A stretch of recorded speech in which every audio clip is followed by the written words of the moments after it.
Well, the long-awaited beacon for the Skydio drone has finally shown up, so we're going to go do a quick test of how well it tracks out in the field, so stick around.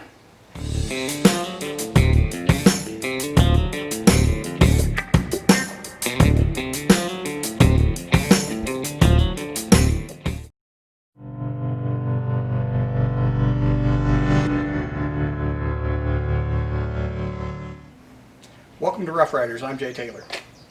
So if you've been following my channel, you know that a few months ago I finally got my Skydio drone. I did a quick review on that, but at the time when I ordered my drone I wasn't able to get the beacon. Now there's a lot of great features about this drone. The autonomous flight is really unmatched, the object avoidance and all those sorts of things, but this beacon is what really makes this thing shine in my opinion, or at least for my application, which is I want to be able to take it riding and have it capture that aerial footage. And so since I wasn't able to get the beacon and I just got it, I haven't had a chance to test it out, so we're going to do that right now real quick. We're going to just fire it up. I'm going to head over to the field right next to my house and we're going to see if we can lose this drone. We're going to see how well it tracks the beacon and everything. This will not be a test of the object avoidance because it's a big open field, so there's really nothing for it to avoid. So this is just going to be a quick test of how well this beacon can track me on the bike. So let's get this thing fired up and see how it does.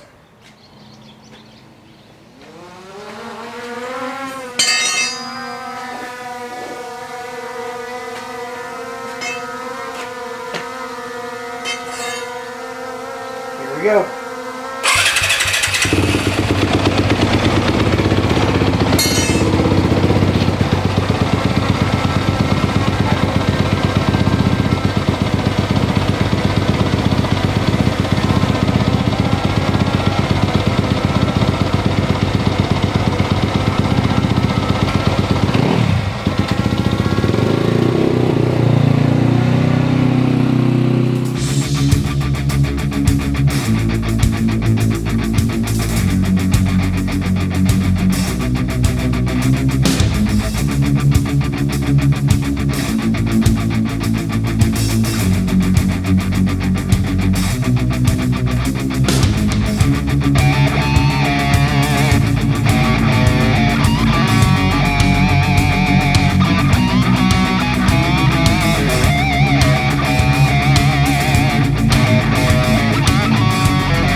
Okay, so there you have it. There's a quick test of the beacon in tracking mode. As I said, it wasn't intended to be object avoidance because there wasn't a whole lot of objects to avoid. But you can see, even as I took off out of my driveway, there was a couple of trees that had to avoid. There was a stop sign on the way to the field that it had to avoid. So it did do object avoidance actually pretty well, even though I wasn't expecting to do any sort of object avoidance in this thing on this test. But I did have it positioned in the front left corner. It wasn't able to hold that position as I accelerated, as I changed directions quickly. It had to reposition and then fly around. It was still keeping me in frame. I think it actually did pretty well at that, but it didn't hold that front left position as I was expecting it to. It made a lot of really good decisions in keeping the shots. There were a couple times when it got screwy. You saw that. The first time I kind of went through that jump, it kind of threw it off a little bit. It was kind of almost directly in front of me at that point. Overall, not bad. I'm pretty impressed. I think it's better than any other drone out there at doing this kind of thing.